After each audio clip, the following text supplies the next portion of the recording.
YTPC! Aristopoulos here.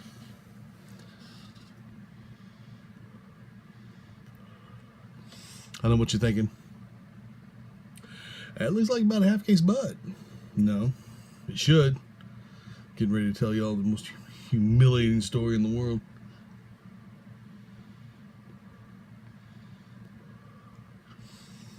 But I can't take a chance on doing that drunk because it may come off a hell of a lot worse than it actually did. If that's possible.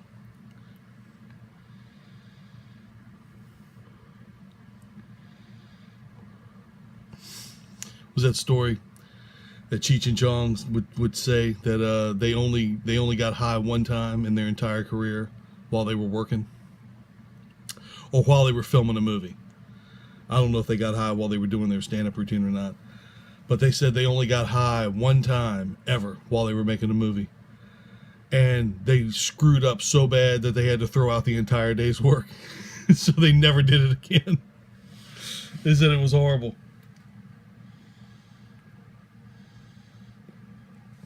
So I don't want to take a chance on that.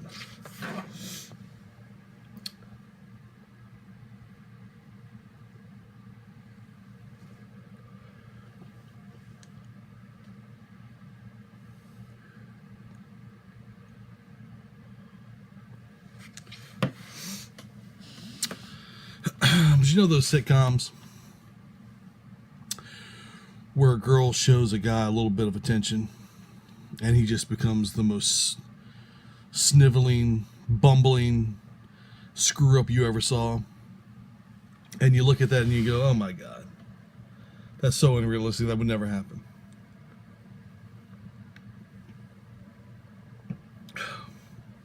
Well, it happened to me.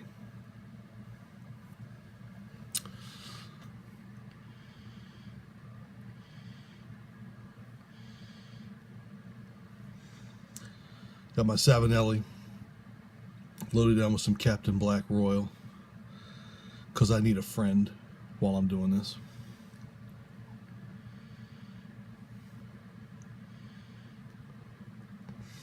I need some moral support. In the other video, I said that I worked at a drugstore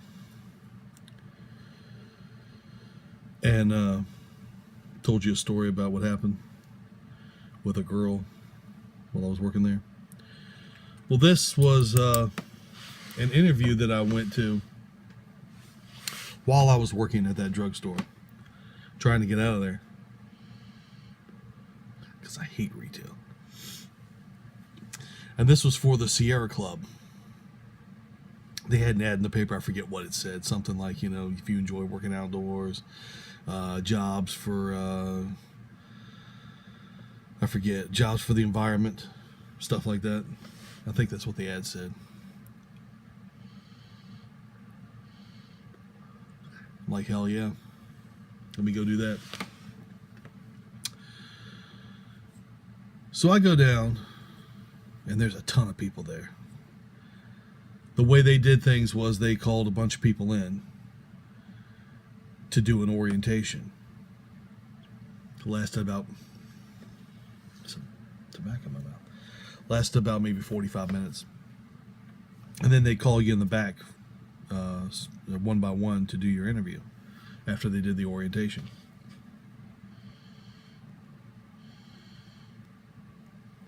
So I go to this orientation. I take a seat. And gradually the place fills up. There's like maybe 15, 20 people there. And this girl comes in. Nice, ordinary girl, redhead, glasses. Looked like the girl next door.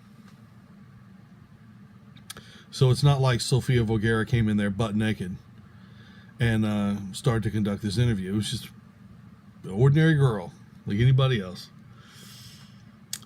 And so this girl starts this orientation.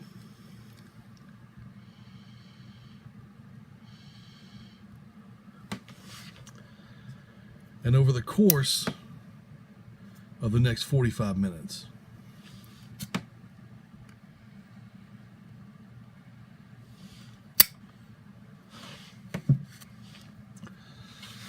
This girl broke eye contact with me maybe 6 times.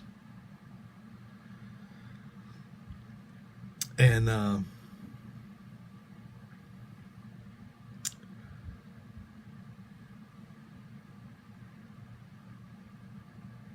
what the hell is that dog doing? Excuse me. Sorry about that. That wasn't the dog. That was the neighbor's kids.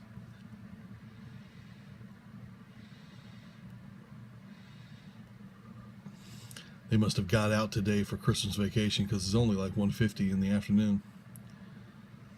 Today's the 20th. Yeah, I guess that's probably about right.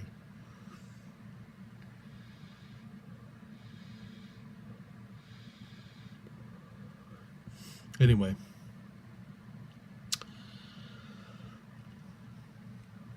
This girl starts his orientation. And over the course of the next 45 minutes, she breaks eye contact with me maybe a total of 6 times. So she definitely got my interest very early on.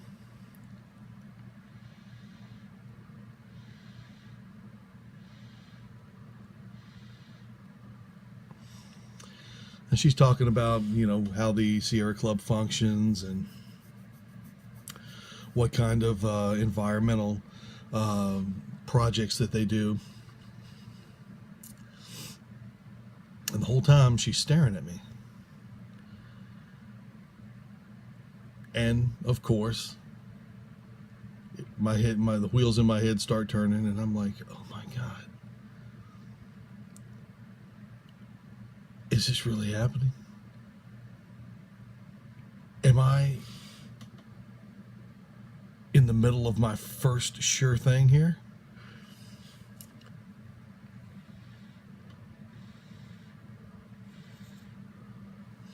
And all she's doing is staring at me at this point. She hadn't really done anything. She's just staring at me. And then about halfway through, she lifts up one of her legs and wraps her arms around it and starts kicking her leg out while she's staring at me.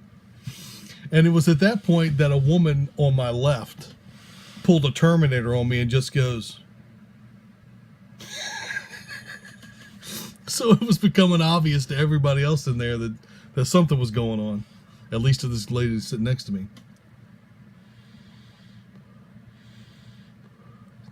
So at that point, I'm buying a house on cloud 9. I am so into this.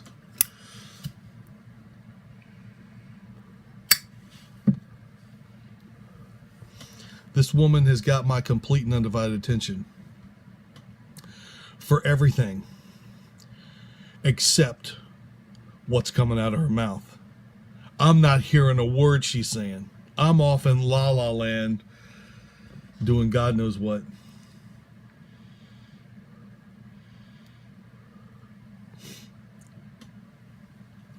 So eventually she brings this orientation to a close.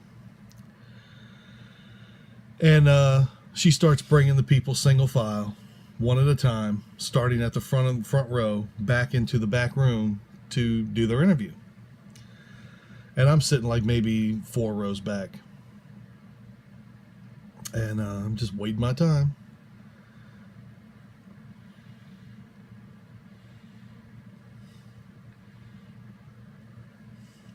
Watching everybody go in there and come on out, and I don't know what I look like sitting there, but I probably look like the cockiest son of a bitch that ever walked the face of the planet, because I was so sure that my night was just getting started. And eventually, my turn came to go back into this room and get my interview, and I'm on top of the world. Go back there, and I sit down on the table, at the table opposite her.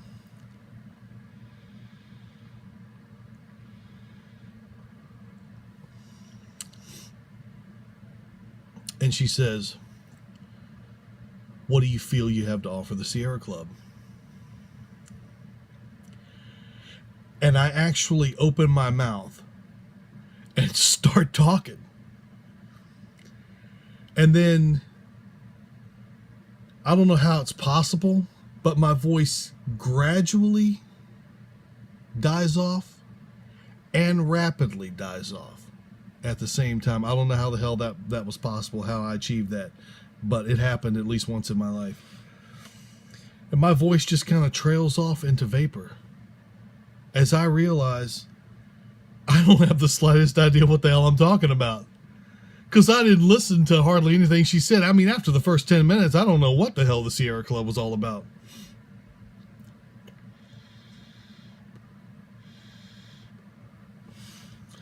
I don't know how many of you have seen the movie with Jim Carrey and Tia Leone called Fun with Dick and Jane. But there's a scene in there where Alec Baldwin's character wants Jim Carrey's character to go on national television and reassure the stockbrokers and the Wall Street and the not the Wall Street and stockbrokers are the same thing, but the shareholders of the company and Wall Street wants them to reassure them. Give me a second.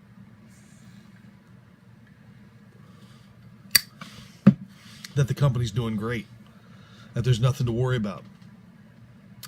So Jim Carrey's on television talking a mile a minute about how great the company's going, and in a sidebar graphic next to his head is the company's stock price, and it's just going do do do do do do do do do do do the entire time he's talking. It's bottoming out.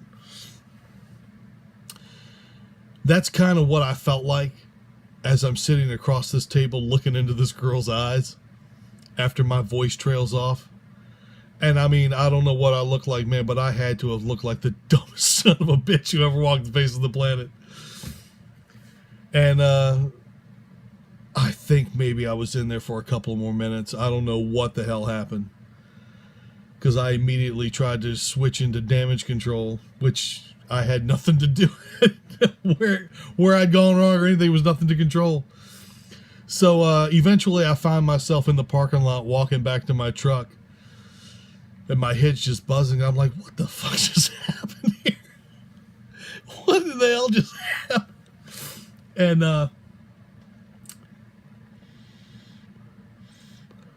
doing a lot of TV references. There was a show, or Showtime did a thing years ago where they would do little 30-minute movies.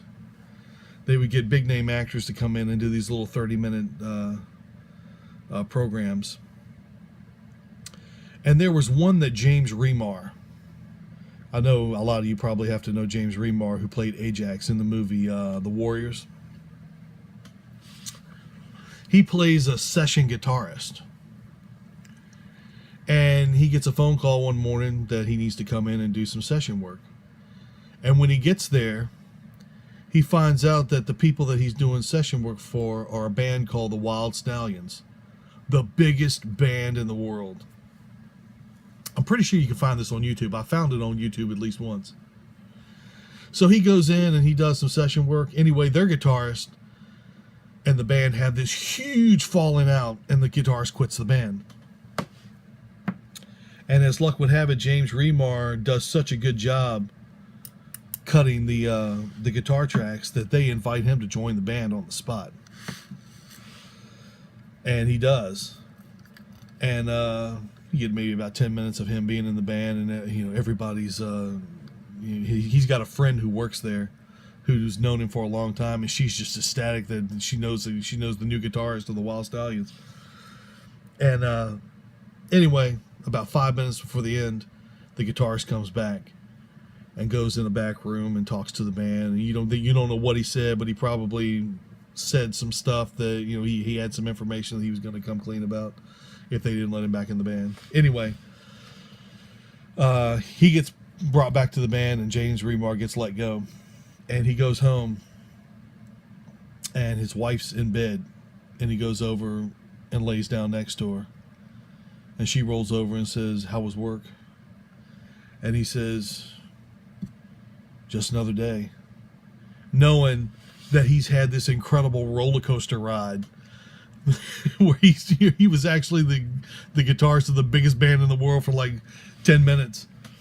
And now he's back at home. He's had his hopes dashed like that, and he's just in a daze. And that's exactly how I felt walking back to the truck, having had that situation unfold.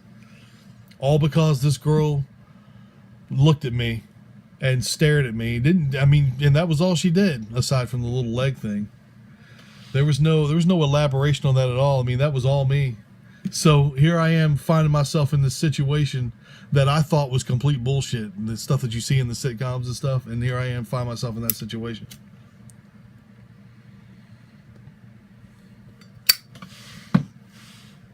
But I'm sure you can understand why I've never told another living soul about that.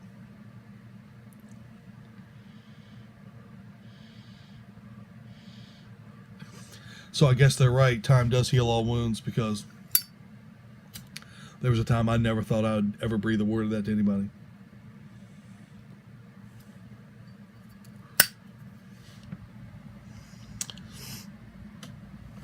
So I guess the advice to be learned from that is, if I'd have blow dried my ass hairs, everything would have worked out just fine.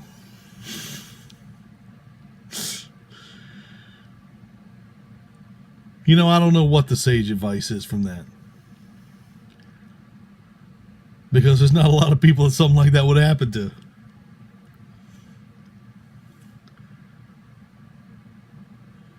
The only thing I can think of is if it's too good to be true, it probably is.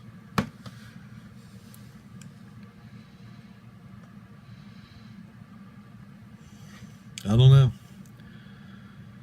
I'm too obsessed with the fact that I became a character from a frickin' Eugene O'Neill play there for about 45 minutes.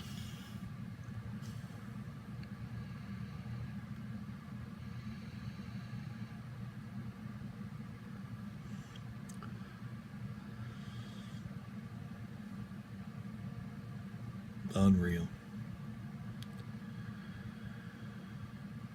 Anyway, I hope you all enjoyed that excruciating but funny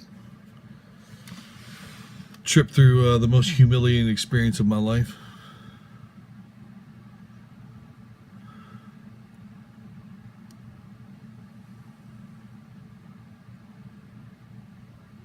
You know what else it reminds me of? You remember Jim Carrey in that movie Liar Liar? After he'd spent the night with one of his bosses, and she said, "Is it good for you?" And he said, "I've had better." And then he woke up the next day, and the first thing out of his mouth was, "I've had better." And he's trying to brush his teeth, and he says, "I've had better." And he just can't believe he said it. So he just keeps repeating it over and over again. That's about how I felt.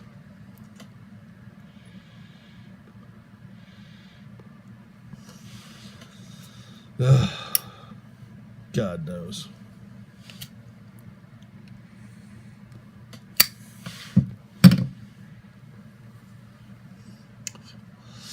In any event, this is Aristopoulos, keeping eternal limber burning.